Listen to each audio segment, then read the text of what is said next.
Yo, what's up, everybody? It's Friday. Yeah, February 2nd. So we had a big day today. Big day.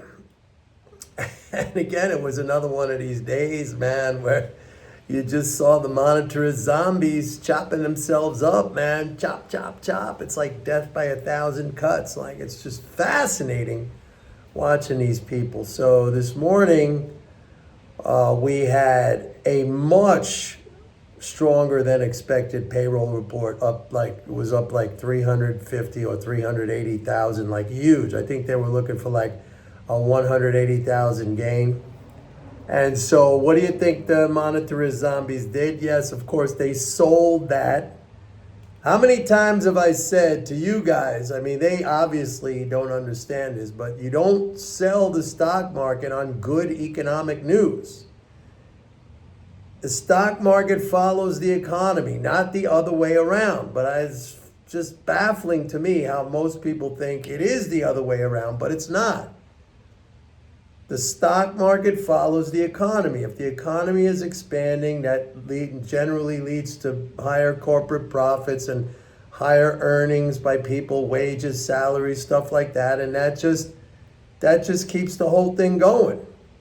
It's not the stock market that drives the economy. It's the other way around. So when these, dummies sell on a really strong job report, I mean, that's their loss. And obviously it was a loss because I sent out an email right after that number and I said, here we go again. They're selling. It's going to bounce right back. And sure enough, it did. So we saw earlier this week with the Fed on Wednesday, and I talked about this when Powell's comments were kind of hawkish and they sold, and I said it's going to come right back up. And today with this good job report and they sold, and I mean, it's really, really something to behold how they just keep doing this same behavior over and over and over again. It's just really something to behold. But let me talk now about, we had super earnings for Meta. That's formerly was Facebook. That's Zuckerberg. By the way, Zuckerberg, and something, I went back and I looked at my emails from October 2022 when I sent out an email to my subscribers. That was the period where they really, really trashed Facebook Meta stock. It went all the way down to below $100 a share. I sent out an email on October 27, 2022. For those of you who were with me at the time, and I sent a copy of this email around again today just to remind people. I said, you got to go and you got to buy this stock at $100. I think it even went down to 98 or 97.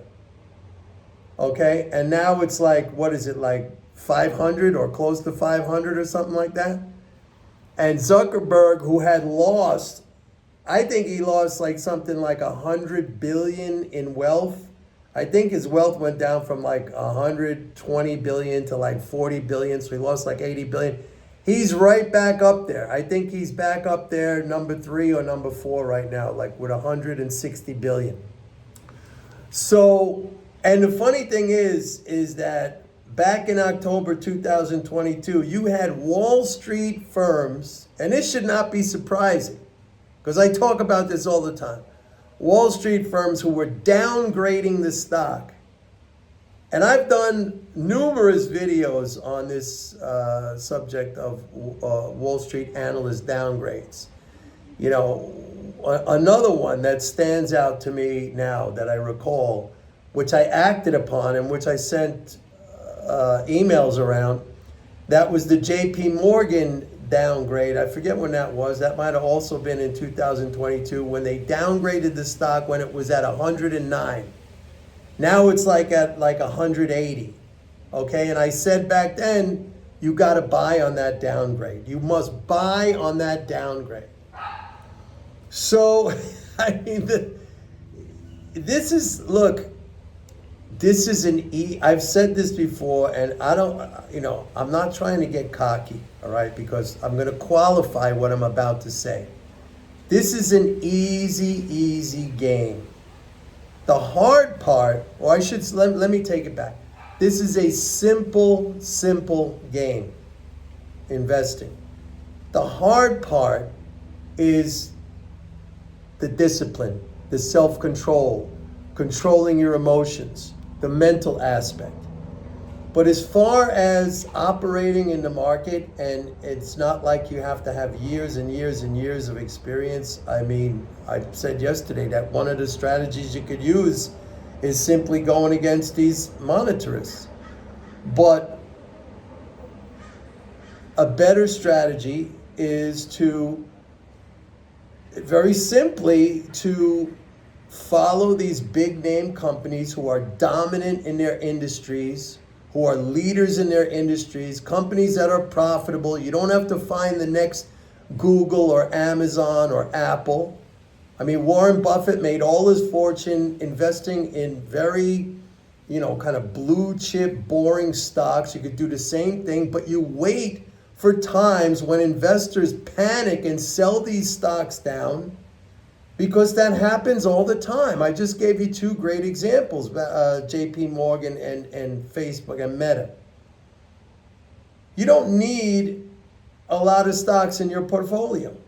The big companies in their industry. What industries? You've got technology. You have, consumer like Walmart. You got energy, right? Maybe some basic materials, raw material stuff, that kind of stuff. And just like, you wait like a tiger waiting to pounce. And and you never chase after these things.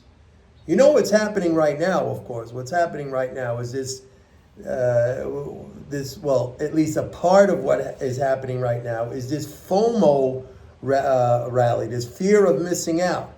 Now, I say this is partially what is causing this. The other part is that the fiscal is still very supportive. We have leading fiscal flows. That's the top line government spending, which is up like 85, 90 billion over last year. And last year, the government spent 7 trillion. So they're just adding to that. But what I've been telling you guys is that the net flow, after taxes are drained out, that's down a little bit, okay? So I said yesterday, it's like the swimming pool, the level has come down compared to last year. Last year, the level was way up there.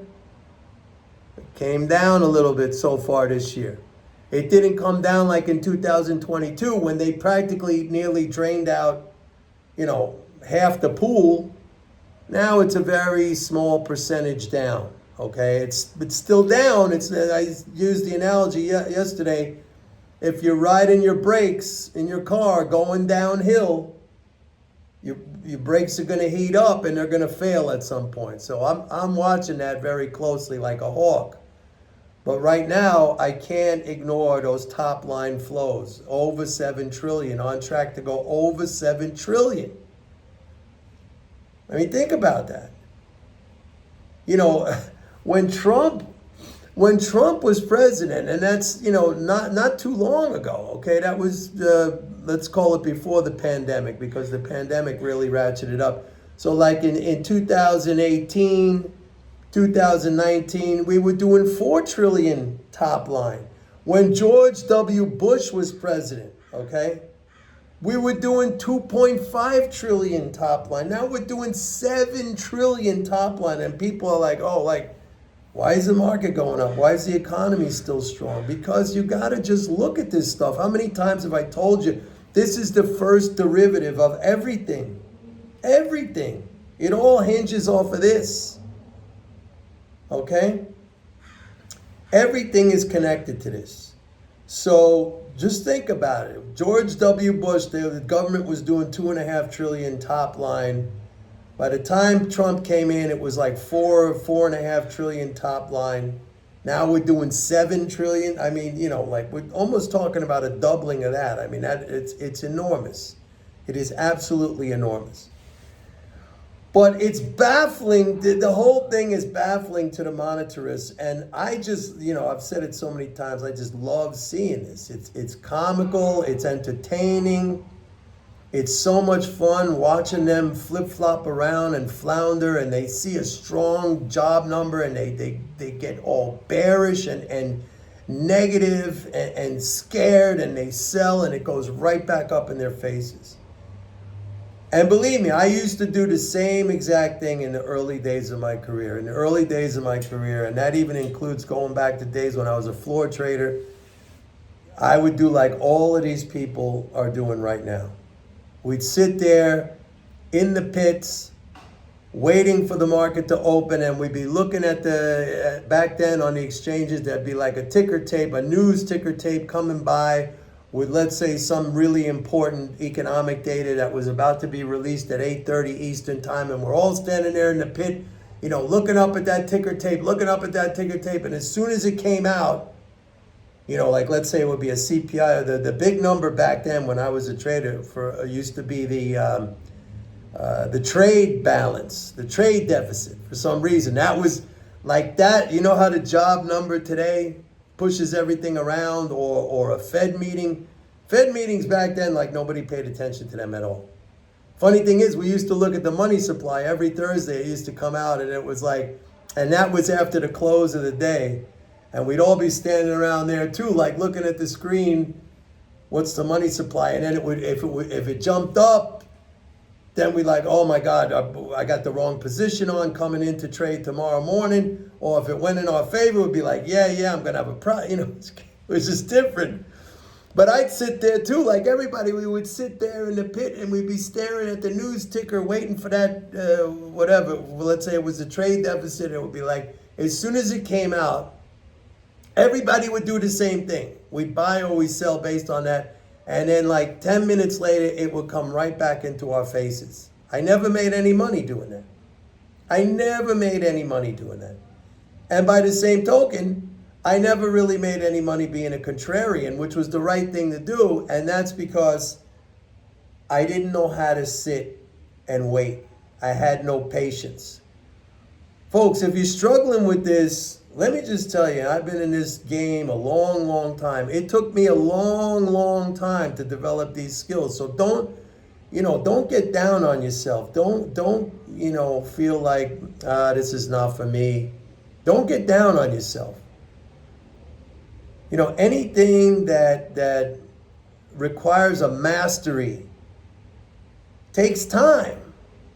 It takes time, and there are many elements to this. There's the economic element, there's the market understanding element, and then the biggie, there's the personal element, like you, the control of you. Don't get down on yourself. But like, I don't know, I had a lot of people recently, they quit my service, which is fine, but I'm like, I'm giving you these gifts. I'm giving you these things, like, and I got people here who say, Mike, you've helped me make a lot of money, and I'm it gives me a lot of gratitude to hear that. Because really, I'm just trying to help you guys out.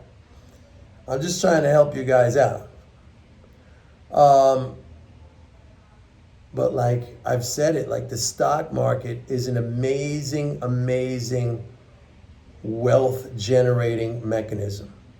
You could be in real estate, you could have your own business. All those things are great, okay? All those things are fantastic. If you've developed a business in those things and you're successful, that's fantastic. And I tip my hat to you. But there's nothing better than the stock market. When you talk about it, the opportunities there, the game is simple. Okay, when you're talking about real estate, when you're talking about, and I have other businesses and operating businesses, there's a lot of stuff that goes into that.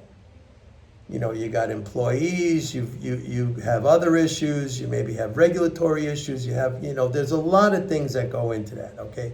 Locations, this and that, technology, same thing with real estate. You got legal issues, you got maintenance issues, you got all kinds of stuff. I'm not saying they're bad, okay? And some of you maybe have done very, very well in those areas. And again, I tip my hat to you, but I'm trying to tell you, like, the stock market is an amazing wealth creating vehicle. I mean, you basically don't have to do anything. It's simple. The hard part, like I said before, is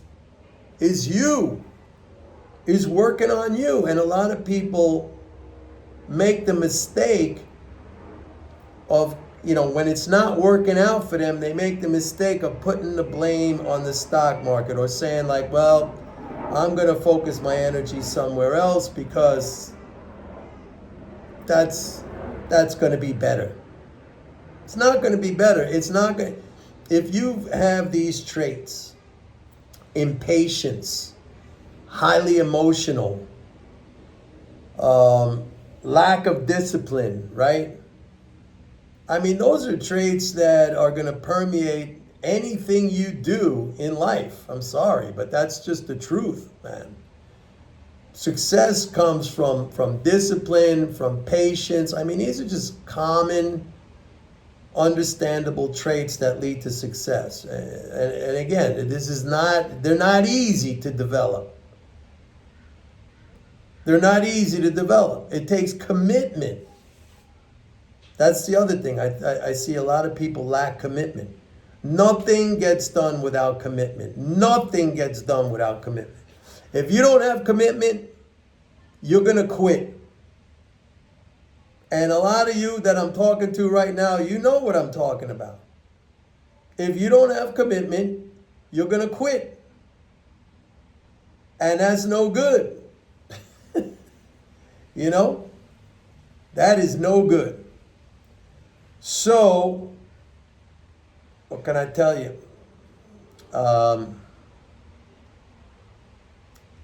That's the report for today. That's the video for today, folks.